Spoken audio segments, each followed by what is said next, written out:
مهرجان عربي في الطبخ وفي الطهي العربي. هذا مش يكون في 1 و2 فيفري في مدينة الثقافة بتونس. المهرجان هذا هو الاهداف نتاعه، شفته كما شفت معناها قاعدين يحكيوا الكل اللي هما بالحق متحمسين، والجامعه ايضا فهمت متحمسه اكثر، وهي خذت المبادره ومشكوره فهمت وزاره السياحه اللي هي اعطتها تشوف المقر هذا فهمت الندوه الصحفيه، وكانت هي اللي فهمت الممول الاول. وايضا فما مبادرات وتشجيعات من وزاره الخارجيه ووزاره الثقافه ولايه تونس، كلهم مشكورين. وعندنا حتى ايضا رئيس المنظمه العربيه اللي هو موجود في السعوديه مش يكون حاضر زاد معنا. اليوم المهرجان هذا هو كما قلت لك الاهداف نتاعه هو الحفاظ على التراث العربي والاكله العربيه. لعل هذه البادرة تنخرط في مقترح الجامعة الوطنية للمطاعم السياحية في إطار إنقاذ القطاع السياحي اللي يشهد أزمات متعاقبة ومتكررة. صحيح، الجامعة هي هذا هو دورها فهمت. لا احنا عملنا العديد من المهرجانات فهمت بالنوع هذا.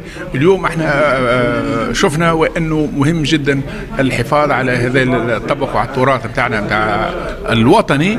وبعدها احنا دخلنا حتى الدول العربية اللي هم عندهم نفس المشكلة. هذا علاش هما معناها متحمسين برشا. لا احنا لازم باش نحافظوا على التراث بتاعنا هذا الاف السنين، ما نجموش اليوم نفقدوه فهمت. لا الشباب بتاعنا واولادك فهمت لا ما يعرفوش الماكله بتاعهم، ما يحبوش، ما همش حتى ما قابلينها. هذه معناها خطر يسمى بالنسبه للغرب اللي هما قاعدين يحافظوا معناها بطريقه معناها شرسه على الاكلات بتاعهم.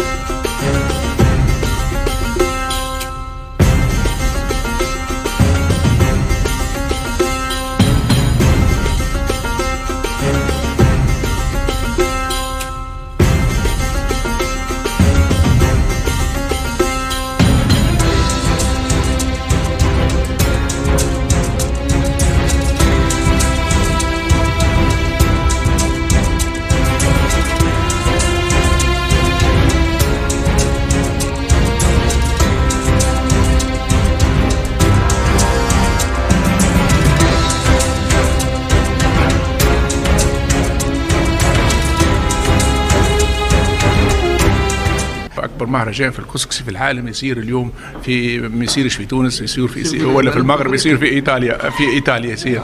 هذا أكبر مهرجان كسكسي وأنا حضرت فيه عديد من المرات.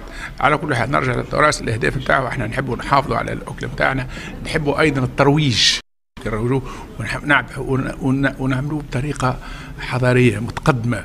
معناها عندنا أكلات يلزموا فهمت لكل سائح يجي لتونس يلزم يكون عنده في مخه معناها عنده بلا ولا 2 راهو مش باش ياكلهم. أنت اليوم كي تمشي لإسبانيا تعرف روحك والله تتفكر عندنا البايلا في تمشي لإيطاليا تعرف روحك مش تاكل البيتزا، مش تعرف السباجيتي، مش تعرف كل شيء.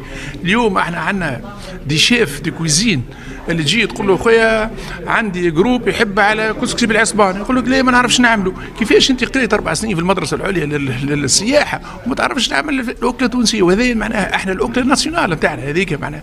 واليوم معناها دي شيف ما يعرفوش يعملوها، خلي من الناس معناها تجي فهمت العادي. حاجه الباهيه اولا سجل تونس تولد اليوم مهرجان او تظاهره كبيره خاصه بالطهي العربي وبمشاركة المحترفين وعدة بلدان عربية، ونجم من خلال عملية التشبيك هذه مع ان بلان داكسيون نخدموا عليه النجم نجعل من الأكلات العربية والوطنية منتوج سياحي جاذب للآخر. الكسكسي نحن عطيناه للعالم كل، أما الهريسة سجلناها ولا تمتعنا.